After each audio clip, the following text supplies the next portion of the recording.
Hello, scholars, and welcome back. Today we're going to continue working on our argumentative essay, and I want to point out the folder that I have created for you with all the resources to help you in the process.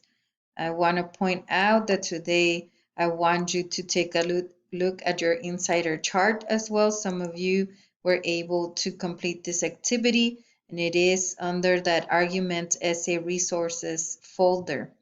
Go ahead and open it with Cami, and you should see the sections that you filled out. This is to help you again with the writing process of your paper.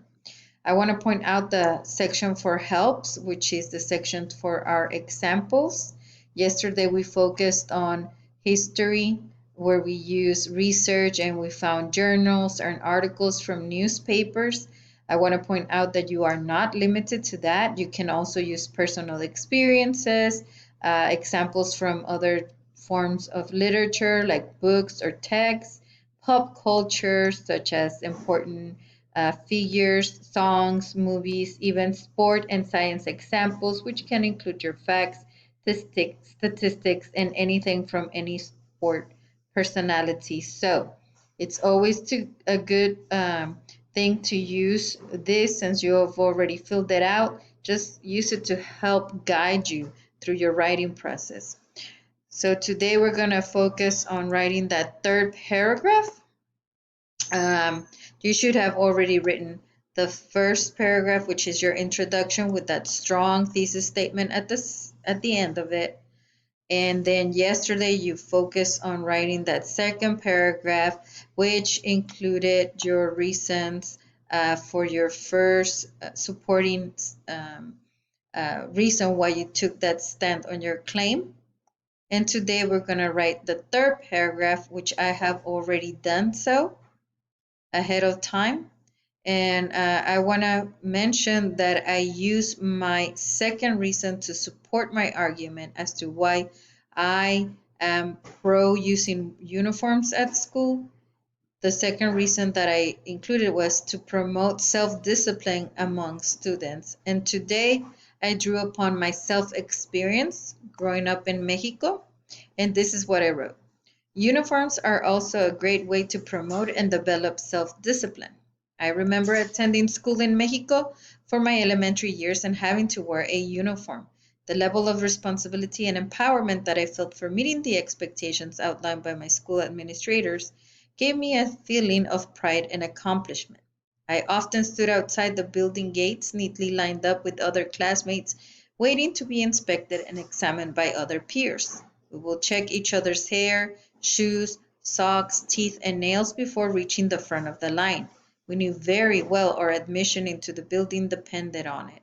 For those classmates who did not take the matter seriously, they were often asked to step aside or go to the back of the line and correct any imperfections noted by our meticulous inspectors. But soon enough, our turn will come as well to be the examiners, and we very much enjoyed the power to determine who had followed the uniform guidelines or not.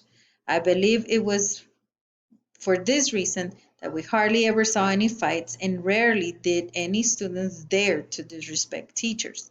We had a sense of self-discipline and maturity that had developed because of the daily use of uniforms.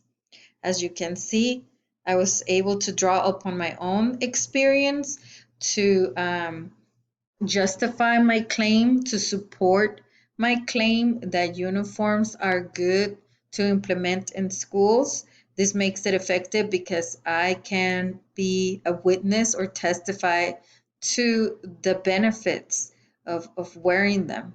So if you can draw on your own personal experiences and make an effective case of it for your claim, that is absolutely good to use. You are allowed to use it, and just keep in mind also that you need to stay focused. You need to just concentrate on that one specific claim. You're not going to go all over the place into anything else. Also, a quick reminder, make sure that you are using 3 to 5 sentences per paragraph, and a sentence is outlined by a period. Tomorrow we will continue. We will be writing the conclusion to our paper, and So make sure that you are keeping up and on track with the writing process. This should make it a lot easier for you. Thanks for watching.